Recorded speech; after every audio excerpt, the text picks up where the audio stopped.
Hey everybody, this is Cedric from 3D Bandit and welcome to this exciting tutorial about rocks. Yeah, sorry I've not been posting a lot of videos lately, like it's been a month. But yeah, I've had a lot of work to do and didn't get any time to make a cool video. But here you go, because I love you guys. Yeah.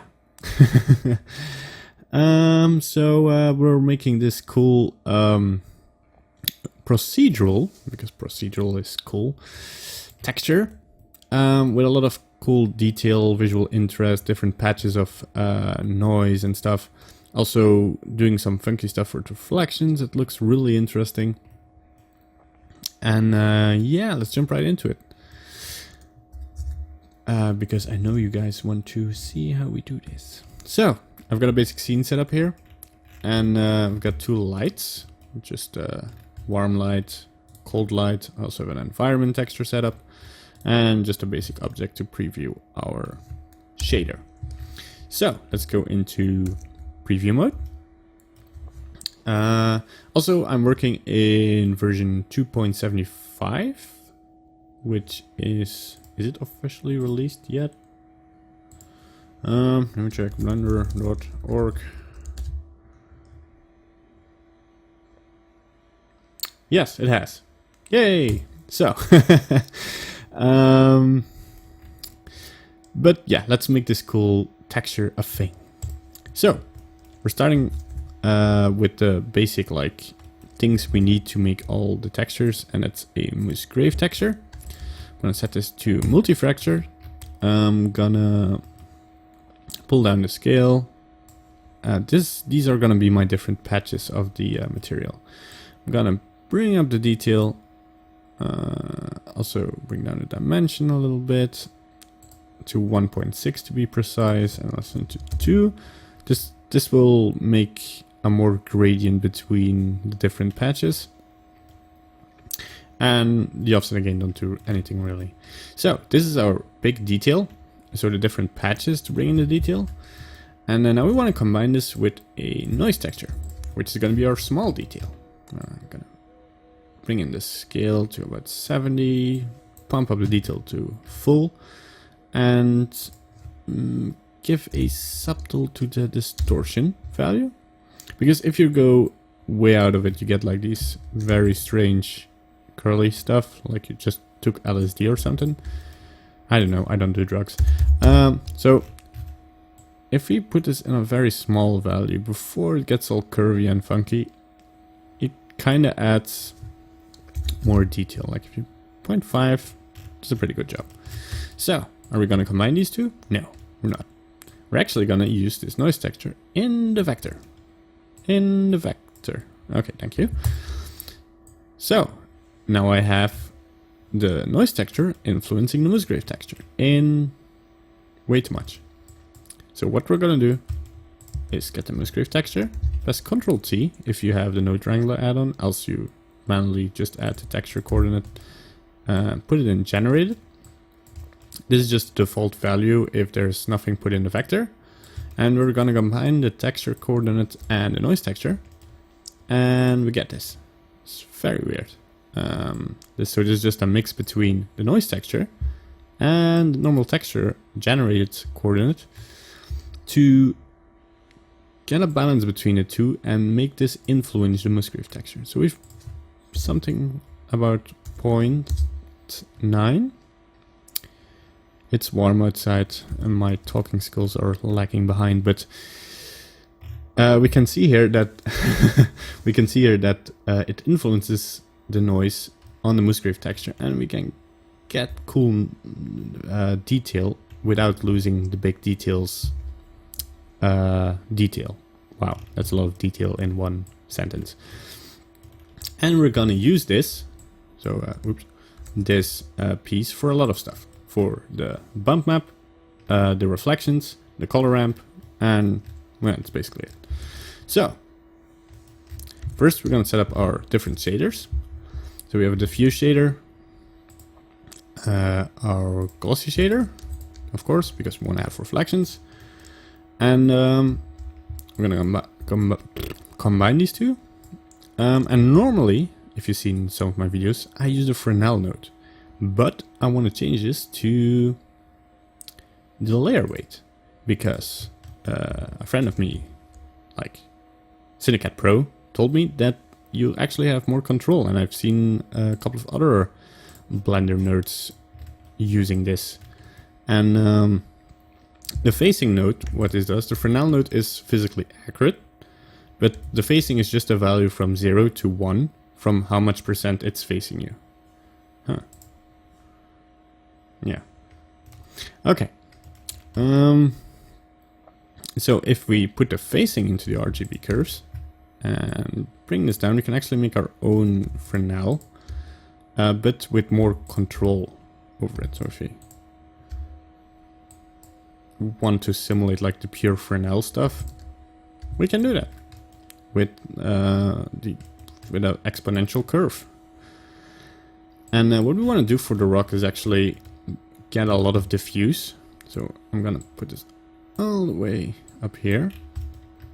So up here is diffuse and down here is glossy, and this is how much it's facing away. And what am I talking about? It's the other way around. Sorry, it's way too hot. I want winter again.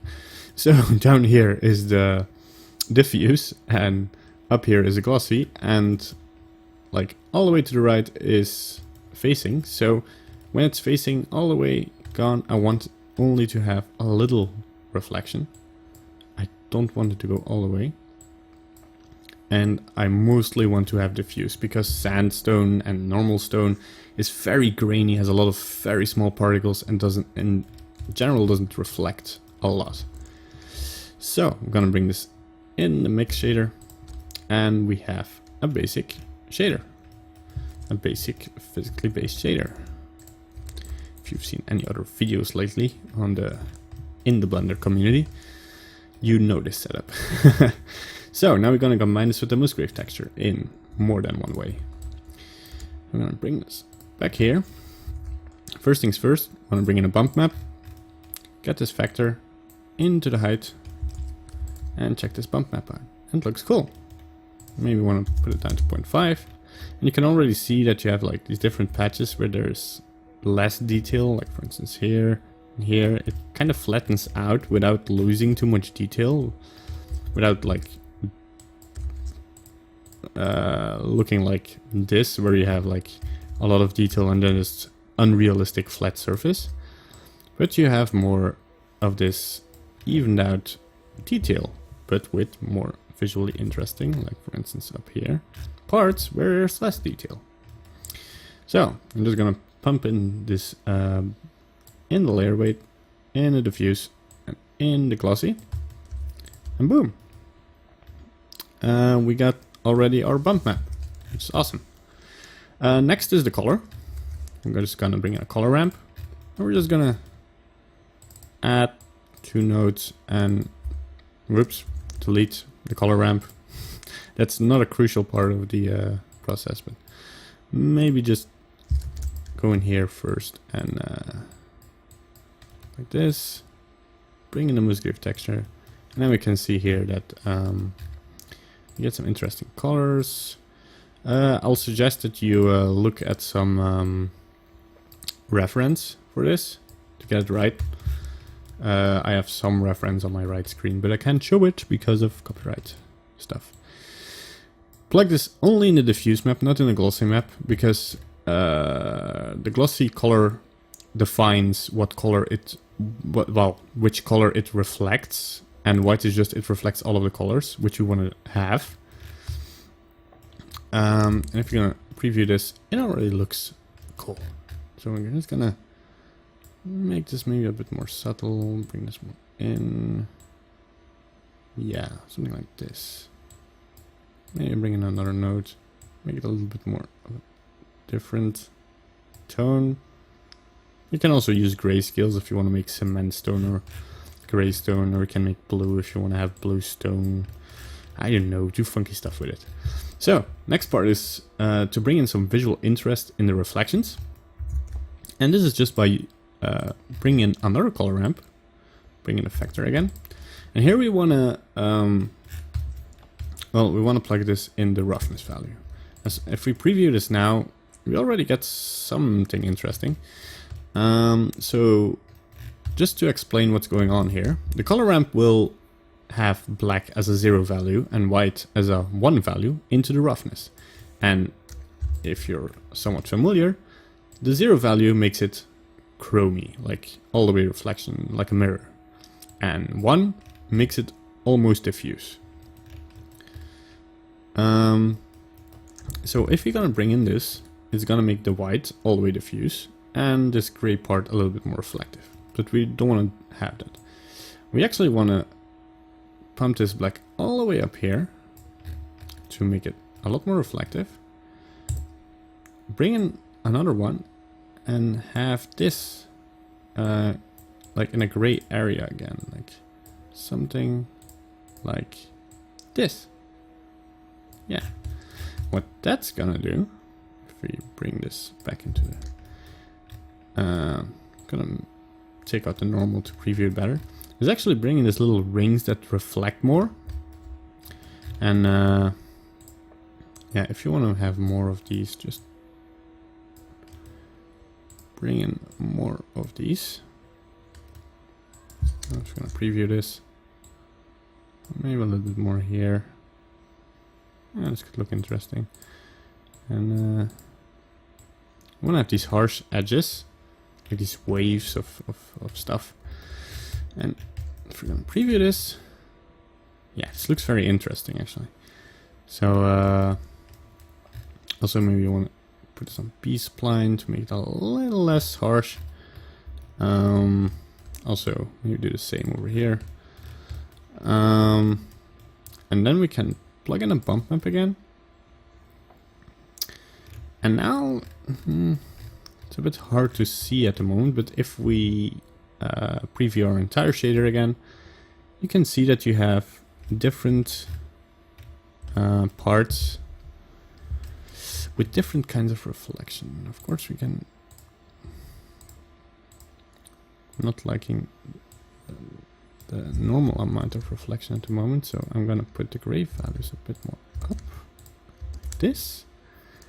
Now it should be more visible. Maybe just put it on constant for a second. Yeah.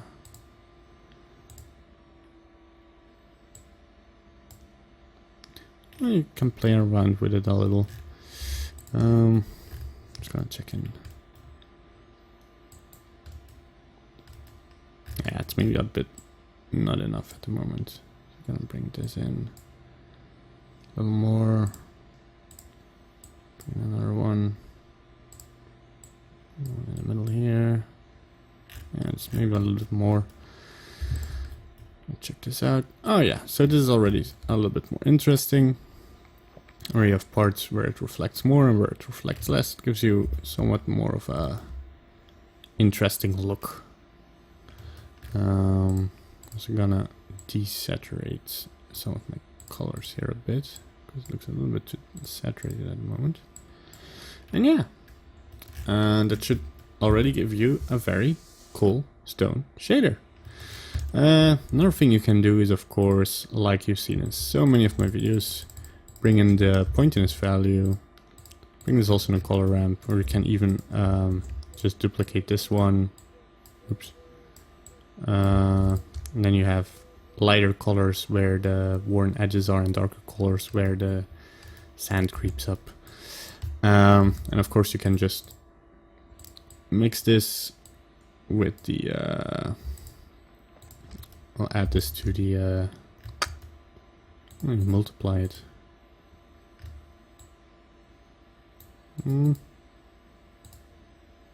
Subtract, divide. Oh, let's check out some of these. Yeah, value will do the trick. And then you get a little bit more detail on the edges. You can see very clearly here where we have the edges are a bit lighter. Also very subtle, but it helps. Subtlety makes realism. Is my new motto. So yeah. And we're kind of finished here. So this is the procedural shader. You can do lots of stuff with it. Can maybe bring in the scale to bring in more of these patches and stuff. Maybe bring down the bump just a little bit to not make it that harsh. I mean, you can also put it all the way back and make it very supple. And then you get like more detail from the reflections, which is also very cool. But I like it with a lot of bump. So, maybe put the scale of the noise a little bit more up. Yeah, that looks cool. So, if you want to control the reflections a little bit more, you can always use a matte converter, put it on multiply, and multiply the value. And then it will give it more contrast between the values. And then you get maybe a bit more interesting result. So yeah, that's about it. If we're gonna render this now, real quick render.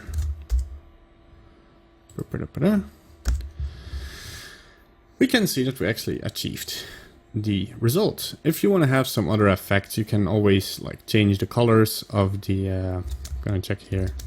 Oh yeah.